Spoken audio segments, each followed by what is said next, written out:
want to talk a bit about composing with the X100VI today.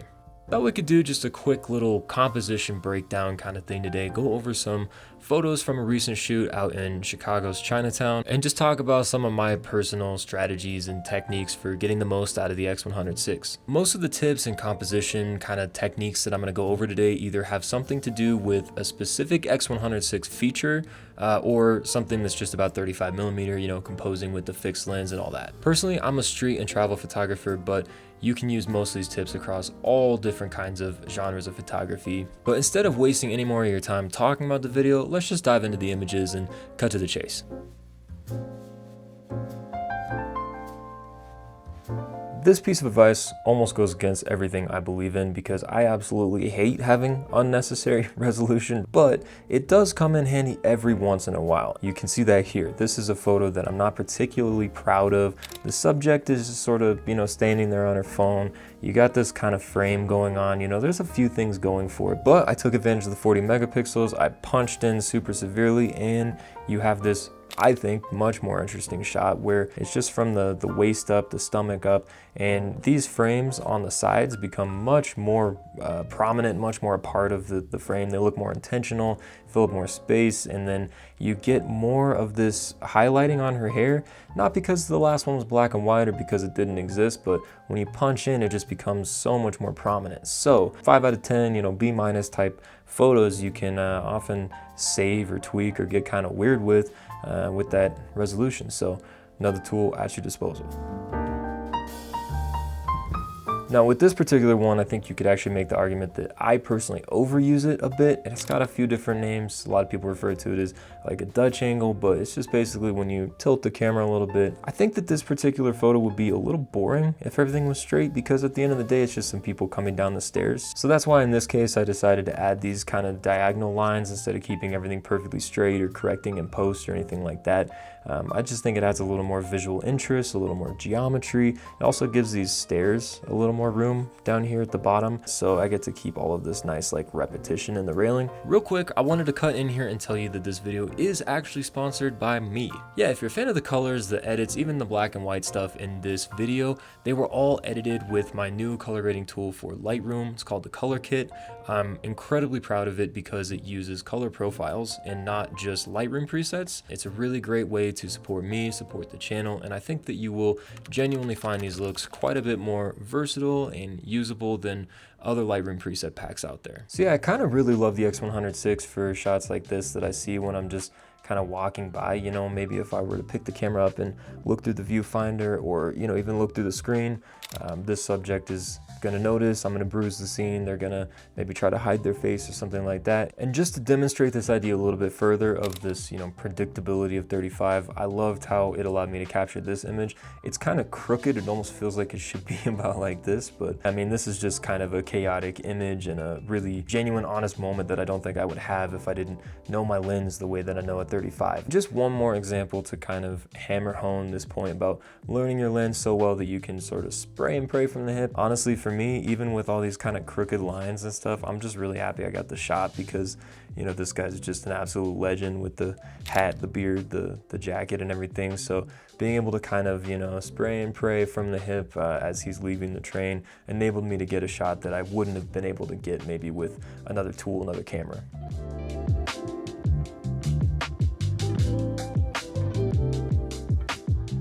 Now, on another note with 35, people don't necessarily think of it as this really, really wide lens, but it is actually wide enough to kind of distort the scene if you use it carefully. If you put it right up next to something like this, like a railing, you can kind of really distort these leading lines and create these kind of compositions where you really pull the viewer's eye into the center. Yeah, between the guy that's kind of spot lit by this little patch of light and all of these leading lines, the way that the railings almost spread out and draw you in, pull you into the frame, I really love the three-dimensionality of it. So because the X100VI actually has a built-in ND filter, you can do a lot of cool stuff with slow shutter speed that you would need, you know, an additional filter attached to the front of the lens for.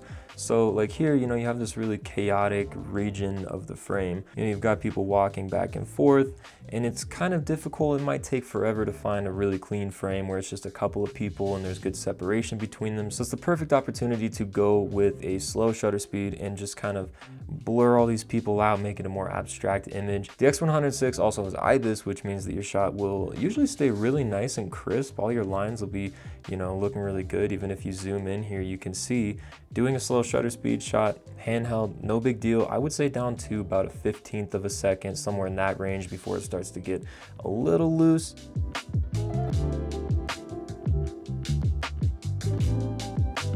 Now we talked about frames briefly, but I want to show you how I use them in some other photos just to give you a few additional examples. I mean, here I kind of combine the idea of a Dutch tilt, and I just used a sidewalk sign, like a caution, you know, construction sign, to frame this guy, and I managed to catch him also while he's kind of throwing his head back and laughing, which I thought made for a really cool expression. And so in my humble opinion, when you combine all those elements, I think you get a pretty decent street photo, all things considered. I love looking for frames in the environment. I got one other example to show you. Let's pull it up. So this one here I think has three things going for it. First of all, the lighting, how it cuts across the frame here and is darker in the corner. It also has this tilt, which I said I might overuse it a little bit. And lastly, you've got this subject who, you know, isn't great, isn't amazing, maybe a B- subject here, but because she's framed in by these lines and you're blocking out some of the other chaos in the scene, you get a much cleaner composition that focuses your eye on the subject's face, what she's doing, coming down the stairs, holding the drink, and it takes your eye away from like everything else in the frame. I mean, all of this for me just kind of disappears, so that really what I see when I look at this image is just this. And I really love how all of those elements combine to really highlight the subject and make her stand out a little bit more than she might have had I just taken a photo straight on this person coming down the stairs.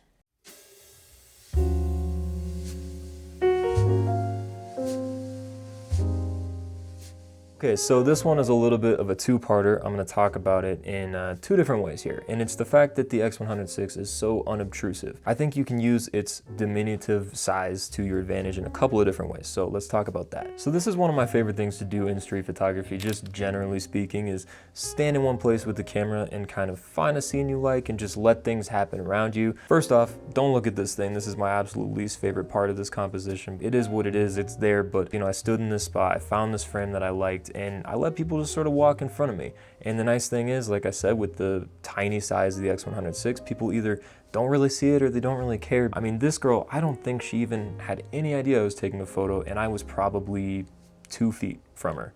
Okay, now carrying that through to part two of this tip, sometimes I'm genuinely surprised that people don't notice me, like in this photo. I mean, I was, again, right over somebody's shoulder with the camera trying to take this photo of their hands as they kind of go back and forth and exchange the flowers. I thought it'd be a really cool motif to lean on, and then in the background, I really like how this guy's, you know, counting the money out, giving them their change. No idea how they didn't notice me there right over their shoulder. Some people have no situational awareness whatsoever, but the X100VI really helps you stay incognito.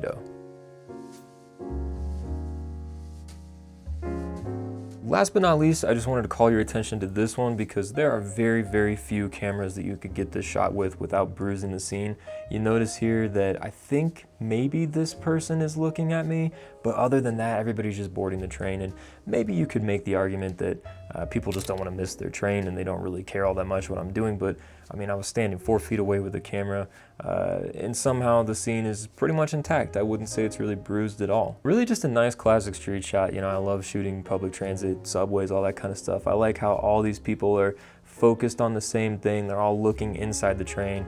And I like how this woman is kind of halfway disappeared. And yeah, 4 feet away from all these people boarding the train and they hardly even know I'm there. So that's one of the beautiful things about having a small, tiny pocketable camera that I think if you have an X100VI, you can absolutely leverage in your own work if you haven't already. Okay, so we did it. That's the end. That's all the photos I had to go through. I hope that some of this was useful to you. If you learned something, you know, feel free to drop a like, subscribe, all that kind of stuff. If you got any other tips, any other, you know, hacks or techniques or whatever that you use to get the most out of your X100VI, you know, drop that in the comments. Let's start a conversation and share the knowledge, share the love. But that's all I've got for you today.